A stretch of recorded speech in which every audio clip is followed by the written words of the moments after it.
Hey guys, before we start the video off, I want to drop a picture in. I want to show you guys this right here. Take a look at this.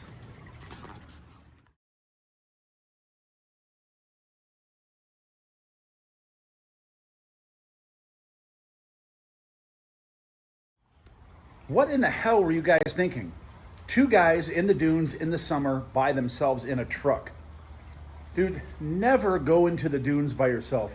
I guess one of these days I'm gonna have to do like a dune safety video trying to teach people what not to do in the dunes. Well, you guys did the number one thing. You went to the dunes by yourself.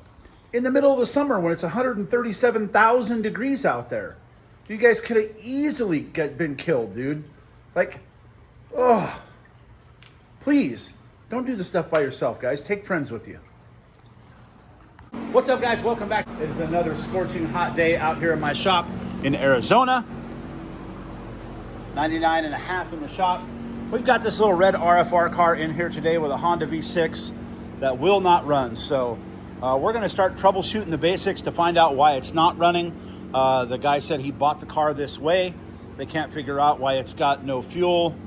So we're going to dive into this thing and see what's going on with the ECU. Looks like AFI did the ECU a long time ago. So we're gonna get this thing running so we do not have to push it back on his trailer. He can drive it. So they come in broke, they leave running. So we're gonna jump into some basic troubleshooting now. We're gonna check for power at the coils, power at the injectors, and so on and so forth. So here we go, guys. We're gonna jump into this thing. All right, well, the first thing I found is there is no power on the coils when I turn the ignition on. Sorry about this, guys, but let me show you. We got nothing. No power on the coils, which means there's probably no power to the injectors. As you can see, alternator's got power, but the harness itself is not powered up. Something's going on. I'm gonna take a look over there in all those relays. There's probably something going on over there. I did throw another switch and the fans came on, so they're not using the factory fan switch either. So we'll probably change that as well. And we'll make this thing tip top for this guy. A little troubleshooting. I found that the main power wire that feeds the harness was attached to this relay, and this relay was wired incorrectly. So I've wired it correctly now.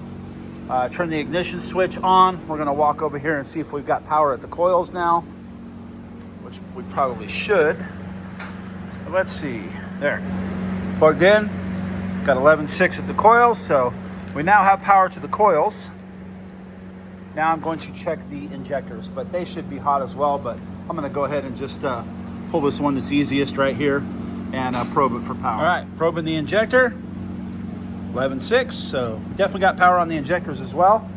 So we're gonna put some fuel to this thing and see if we can't get it to kick over. I've got a can of O'Reilly's Finest here. I'm gonna go ahead and open up the throttle, spray it in there and see what we come up with. All right, sprayed a healthy dose in there. Let's go ahead and kick it over. All right.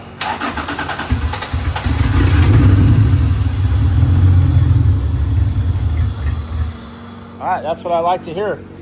So now we just fixed the fuel delivery issue, figure out what's going on there, and this thing may run and drive.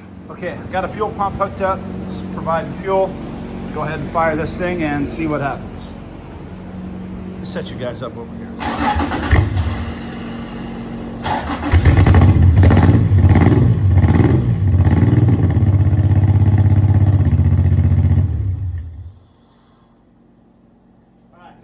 Sounds like it's dead on a couple of holes. I'm going to figure out whether or not it's spark or fuel.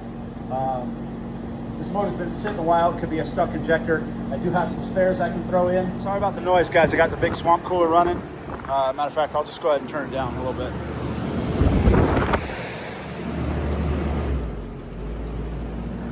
So went ahead and pulled the upper intake. I ran it. I had no fire on this cylinder and on these two as well. So it's only running on 3 cylinders. I'm suspecting these injectors are stuck. I'm gonna see if I can clear them. If not, I've got some spares we'll throw in here and go from there. Okay, so I got those 3 injectors replaced. Hopefully it was just those 3. I will show you what I kind of run into a lot of times troubleshooting and working on these cars, guys. Look at this mess for the map sensor. So now that I was the last one to touch it, ultimately I'm responsible for this. You know, it is what it is. I can't just plug that back in. So I got to go over to my stash, grab a good pigtail, and then I'm going to cut this heat shrink back and solder these all in properly. But these are the kinds of things that I run into, man. And, you know, I kind of just got to own them and fix them. I mean, I'll charge the customer accordingly, but man, I wonder why the car didn't run well. Look at that. Nasty, boys. Horrible work. Go ahead and turn this thing on. I got my one-man button out here.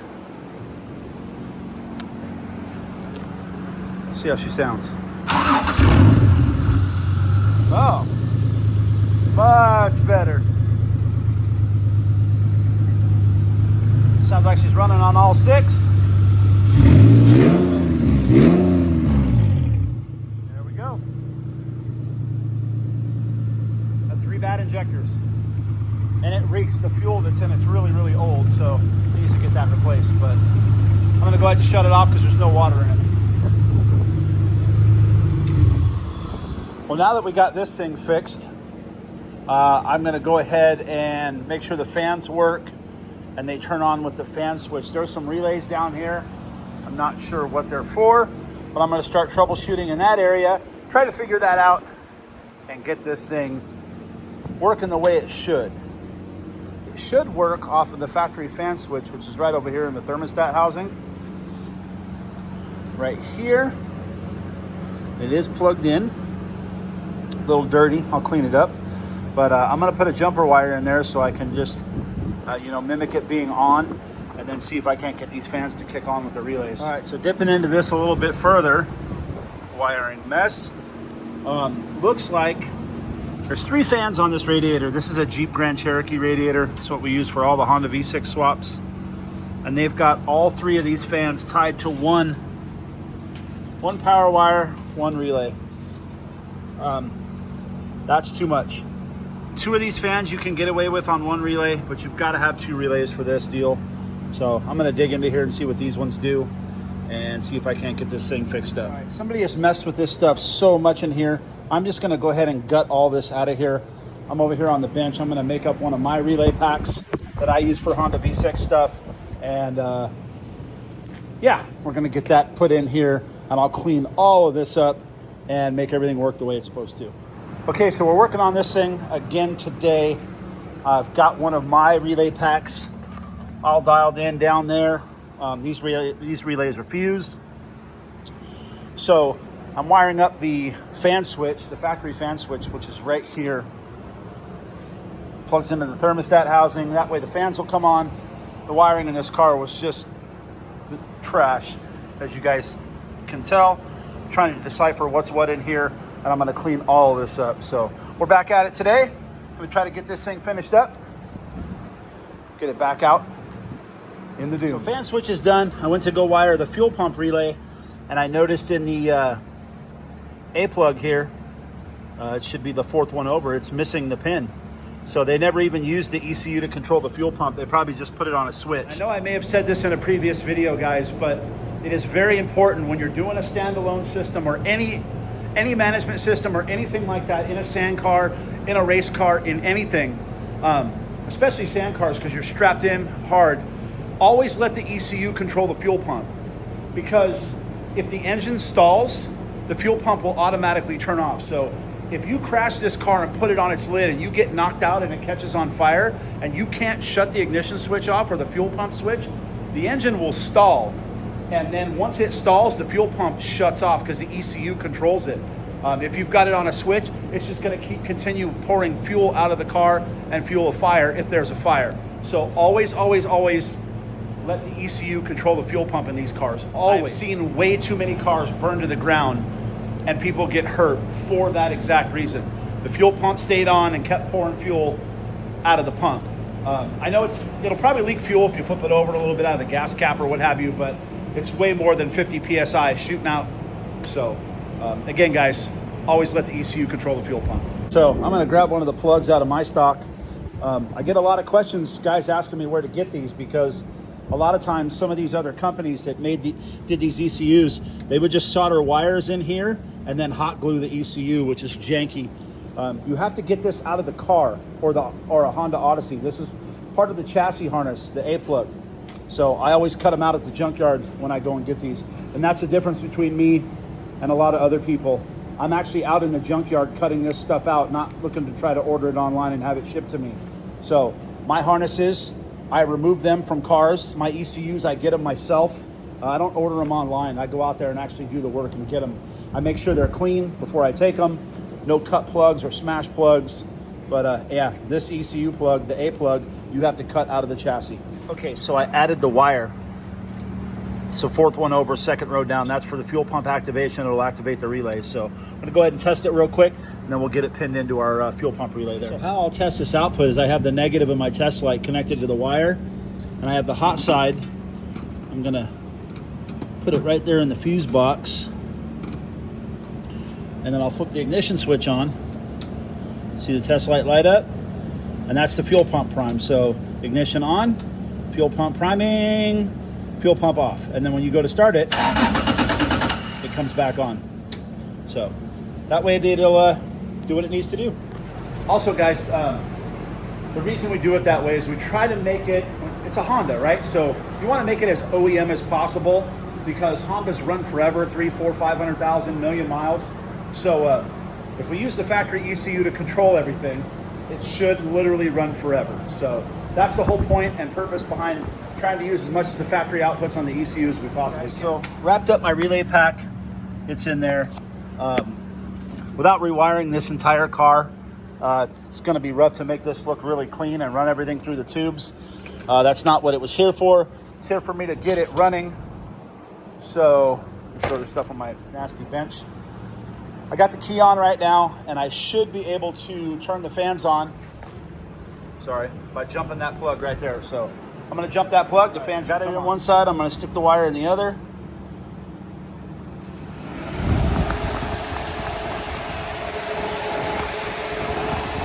Fans are working. We'll simulate the fan switch cooling off. Car heating up again. Simulate that. Fans come back on.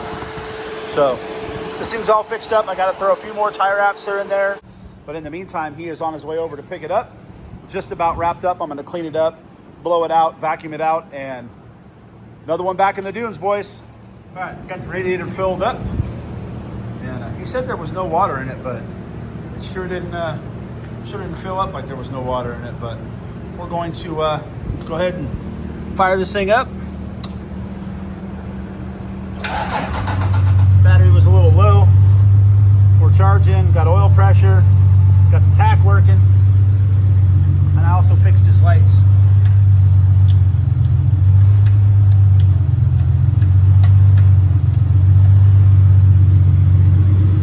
So we're gonna let it warm up here for a little bit and get the fans to come on.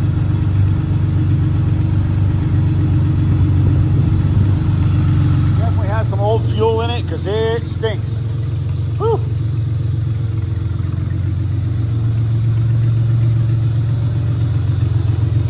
Of course, it's probably got a thermostat in it. Oh, we're starting to see some water temp there. So I bet you it needs to burp. But it's all working. Oh, there we go. Starting to push some bubbles out. All right, well, this one has a bad fan switch in it. This thing's no good, so I had to jumper it. I'm gonna show that to the customer and I'll have him replace it. He's a pretty mechanical guy.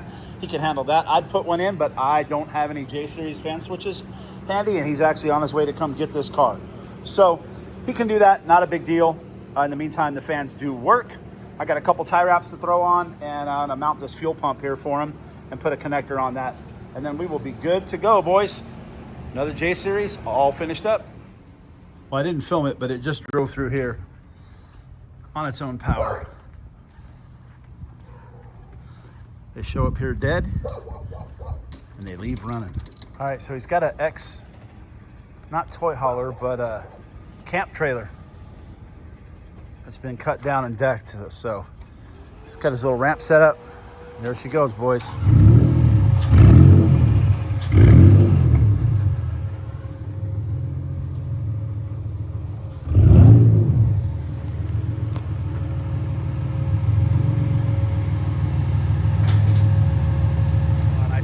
just missed that, you guys. I had it on photo, but he drove that thing right up there like a boss. Flew right up, right over the tires.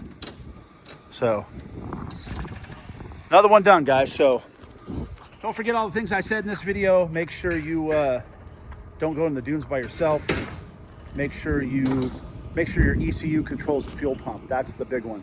So, as always, guys, thank you so much for watching. Make sure you give us a like and subscribe. Share this video with your friends, and we will see you guys in the next video.